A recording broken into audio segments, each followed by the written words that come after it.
Hi friend, welcome to my channel blessings cake. আমার কাছে query ছিল আমার বন্ধুদের যে চকলেট কিভাবে বানাতে পারবো। দেখুন এখানে যে আমি মোল্ডের চকলেটগুলো রেডি করেছি, এটা আমি হোমমেড চকলেট বানিয়েছি। একই ভিডিওর মধ্যে দু রকমভাবে আমি চকলেট বানানো দেখিয়েছি। আর চকলেট অনেক রকমভাবেই বানানো যায়। ফিলিং চকলেট, যার ভেতরে জেলির মতন বিভিন্ন রকমের ফ্রুট জ্যাম থাকবে, আবার অনেক সময় কোডিং চকলেট যেটা কোড করা হয়, আর অনেক সময় ফ্রুট চকলেট, অনেক রকমের চকলেট হয়। আমার চ্যানেলে আমি অলরেডি দুটো চকলেটের ভিডিও আপলোড করে দিয়েছি। আপনাদের সুবিধার্থে আমি ভিডিও লিঙ্কটা ডিসক্রিপশান বক্সে দিয়ে দেব, সেটা দেখে আপনারা পারফেক্টভাবে চকলেট বানাতে পারবেন। দেখুন এখানে কড়াইয়ের মধ্যে আমি একটা বাটি বসিয়ে দিয়েছি গরম জলের মধ্যে, আর এখানে 6 টেবিল স্পুন আমি বাটার নিয়ে নিলাম। বাটারটা ভালোভাবে মেল্ট করে নিতে হবে। এখানে আমি সল্টেড বাটার নিয়েছি, আপনারা আনসল্টেড বাটার নিতে পারেন, বা যেটা খাওয়ার জন্য যে কোকোনাট অয়েলগুলো পাওয়া যায় সেগুলো নিয়েও এখানে ব্যবহার করতে পারেন, বা কোকো বাটার দিয়ে খুব ভালোভাবে করা যায় চকলেট, সেটাও নিয়ে নিতে পারেন। আর এখানে আমি চিনি দিয়ে দিলাম 5 টেবিল স্পুন। চিনি দিয়ে ভালোভাবে মিশিয়ে নিতে হবে বাটারের সাথে। এখানে একটা কথা বলে রাখি বন্ধুরা, এটা হোমমেড চকলেট বানিয়েছি আমি, কিন্তু এটা যেহেতু সল্টেড বাটার ছিল তাই চকলেটটা ভীষণভাবে একটা নোনতা ভাব লাগছিল, দোকানের মতন অতটা সুস্বাদু লাগছিল না। আপনারা বানিয়ে একবার ট্রাই করতে পারেন কেক ডেকোরেশনের জন্যে বা যে কোনো কারণে। দেখুন এখানে আমি 6 টেবিল স্পুন কোকো পাউডার নিয়ে নিচ্ছি। কোকো পাউডারটা ভালোভাবে চেলে নিতে হবে। আর আপনারা যদি পারেন যে আনসল্টেড বাটার পান তাহলে সেটা ব্যবহার করতে পারেন, তাহলে ভালো হবে আরও। আর কোকো পাউডারটা ভালোভাবে চেলে নিতে হবে। আর এখানে আমি মিল্ক পাউডার, গুঁড়ো দুধটাও নিয়ে নিচ্ছি। দেখুন 2 টেবিল স্পুন।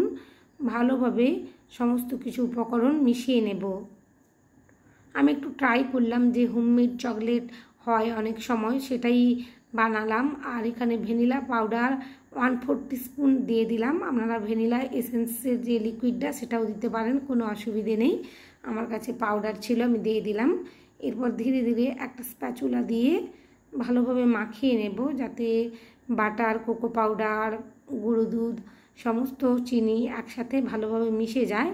আমি গ্যাসের ফ্লেমটা একেবারে লোতে রেখেছি, জাস্ট একটু গরম ভাব থেকে এটা মেল্ট হয়ে যাবে আর একটার সঙ্গে আরেকটা ভালোভাবে মিশে যাবে। এখানে আমি কয়েকটা মোল্ড নিয়ে নিয়েছি, খুব সুন্দরভাবে ঢেলে নেব। এরকম ইন্ডিভিজুয়াল মোল্ডগুলোর মধ্যে ভালোভাবে টপারগুলো উঠছিল, কিন্তু যে এই মোল্ডগুলোতে যখন আমি একেবারে সম্পূর্ণভাবে পোরিং করে নিচ্ছিলাম, তাই জন্য ওঠানোর সময় একটু অসুবিধে হচ্ছিল, কিন্তু উঠে যাচ্ছিল পারফেক্টভাবে। আর চকলেটটা একটু লবণের ভাবটা বেশি লাগছিল, কারণ এটাতে বাটারটা ভীষণভাবে সল্টেড ছিল। দেখুন ধীরে ধীরে আমি একটা স্প্যাচুলা দিয়ে স্প্রেড করে দিচ্ছি। একই রকমভাবে আমি দ্বিতীয় মোল্ডটাও ভরে নেব। এটা যদি আমি আলাদাভাবে দিতাম অল্প অল্প করে, তাহলে অসুবিধে হতো না। এটা তো একইভাবে আমি ঢালবো, কিন্তু এখানে একটা মিক্সি জার নিয়ে নিয়েছি। আমার মনে হচ্ছিল একটু মিক্সি জারের মধ্যে ব্লেন্ড করে নিলে ভালো লাগবে, কারণ কোকো পাউডারটা যেন দানা দানা মনে হচ্ছিল। দেখুন আমি এখানে ব্লেন্ড করে নিয়ে এসেছি, কিন্তু একই রকমই লাগছিল, কোনো পার্থক্য ছিল না। আর মোল্ডের মধ্যে ভালোভাবে স্প্যাচুলা দিয়ে আমি ভরে নেব। এইভাবে চকলেট বানিয়ে আপনারা কেক ডেকোরেশন করতেই পারেন, কোনো অসুবিধে নেই। আর এটা 5 থেকে 10 মিনিট আমি ফ্রিজের মধ্যে সেট হতে রেখে দেব। খুব সুন্দরভাবে ট্যাপ করে নিতে হবে। এটা আমি কোকো পাউডার দিয়ে আর বাটার দিয়ে বানিয়েছি। আর এখানে দেখুন 2 ml চকলেট নিয়ে নিয়েছি, আমি কোনো পরিমাপ করছি না, এটা আমি ফ্রুট চকলেট বানিয়ে নেব। সামনেই জামাই ষষ্ঠী আছে, আপনারা যারা জামাইবাবুদের এরকম চকলেট খাওয়াতে চান, ফ্রুট চকলেট অবশ্যই করতে পারেন। যে কোনো কোম্পানির কম্পাউন্ড ব্ল্যাক বা হোয়াইট কম্পাউন্ড চকলেট ছোট ছোট করে কেটে নেবেন, ফ্রুটগুলো ভালোভাবে কেটে নেবেন, কেটে নিয়ে ভালোভাবে মেল্ট করে নিতে হবে। দেখুন এখানে কড়ার মধ্যে একটা স্ট্যান্ড বসিয়ে দিয়েছি আর জলটা ফুটছে, তার মধ্যে বাটিটা রেখে বাষ্পের মধ্যেই খুব সুন্দর মেল্ট হয়ে যাবে। আমার যে সমস্ত বন্ধুদের চকলেট মেল্ট করতে অসুবিধে হয় তারা এই ভিডিওটা দেখে পারফেক্টভাবে করতে পারবেন। দেখুন ধীরে ধীরে আমি একটা স্পুনের সাহায্যে মেল্ট করে নিচ্ছি। এই পর্যায়ে এসে আমি গ্যাসের ফ্লেমটা বন্ধ করে দিয়েছি। ধীরে ধীরে দেখুন আমি আলতো হাতে চকলেটটা মেল্ট করে নেব। এর মধ্যে সমস্ত ফ্রুটটা দিয়ে দেব, এটা ফ্রুট চকলেট বলা হয়।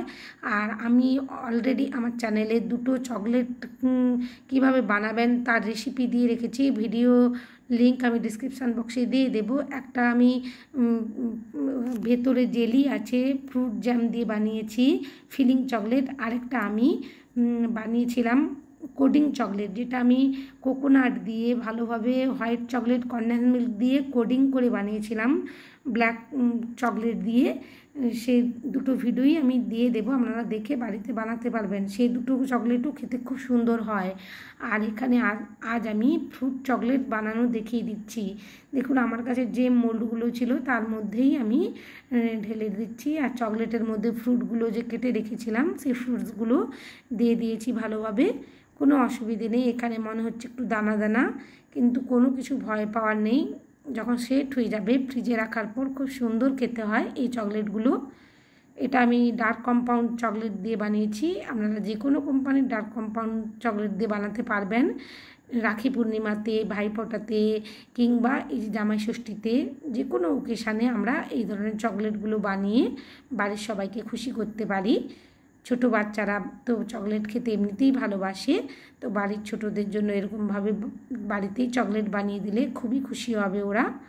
আর আমার এই চকলেট বানানোর রেসিপিটা যদি আপনাদের ভালো লেগে থাকে প্লিজ বন্ধুরা আমার চ্যানেলটা সাবস্ক্রাইব করবার অনুরোধ জানালাম। আর পাশে থাকা বেল আইকনটি অবশ্যই ক্লিক করে দেবেন যাতে সমস্ত ভিডিওর নোটিফিকেশান আপনাদের কাছে পৌঁছে যায়। লাইক শেয়ার কমেন্ট করতে ভুলবেন না বন্ধুরা। অনেক ধৈর্য ধরে অনেক মেহনত করে এই ভিডিওগুলো বানাই আর এডিটিং করি, প্লিজ বন্ধুরা চ্যানেলটা সাবস্ক্রাইব করবেন। দেখুন এখানে আমি যে হোমমেড চকলেটটা বানিয়েছিলাম আমি সেই মোল্ডগুলো বের করে এনেছি। ধীরে ধীরে দেখুন আমি এখানে মোল্ড আউট করে নিচ্ছি। এটা একটা ভালো দিকও আছে খারাপ দিকও আছে, যেমন সল্টেড বাটার দেওয়ার জন্য এখানে ভীষণ লবণের পরিমাণটা লাগছিল, আর একটু কোকো পাউডারটাও মুখের মধ্যে যেন দানা দানা লাগছিল। আর যখন ফ্রিজ থেকে বের করছিলাম তখন হাতের মধ্যে যখন মোল্ড আউট করছিলাম লেগে যাচ্ছিল বারবার। আমরা যেভাবে ডার্ক কম্পাউন্ড চকলেট দিয়ে চকলেটগুলো রেডি করি মোল্ডের মধ্যে দিয়ে সেরকমভাবে খুব একটা হচ্ছিল না, তো মোটামুটি হয়েছিল, কোনো অসুবিধে নেই। আবারও বলছি আপনারা কোকোনাট অয়েল যেটা খাওয়ার জন্য কোকোনাট অয়েল সেটা ব্যবহার করতে পারেন, বা কোকো বাটারও ব্যবহার করতে পারেন, বা আনসল্টেড বাটারটা ব্যবহার করলেও ভালো হবে। দেখুন এখানে যে আমি ফ্রুট চকলেটগুলো রেডি করেছিলাম সেগুলো খুব সুন্দরভাবে মোল্ড আউট করে নিচ্ছি। বাড়িতে অবশ্যই বানাবেন, ছোটো বাচ্চাদের খুবই খুশি হয়ে যাবে ওরা। আর সবাই খুব ভালো থাকবেন, অনেক অনেক কেক বানাবেন, চকলেট বানাবেন। আর রেসিপি ভালো লাগলে অবশ্যই সাবস্ক্রাইব করবেন চ্যানেলটা। ধীরে ধীরে দেখুন আমার সমস্ত চকলেটগুলো রেডি হয়ে গেল।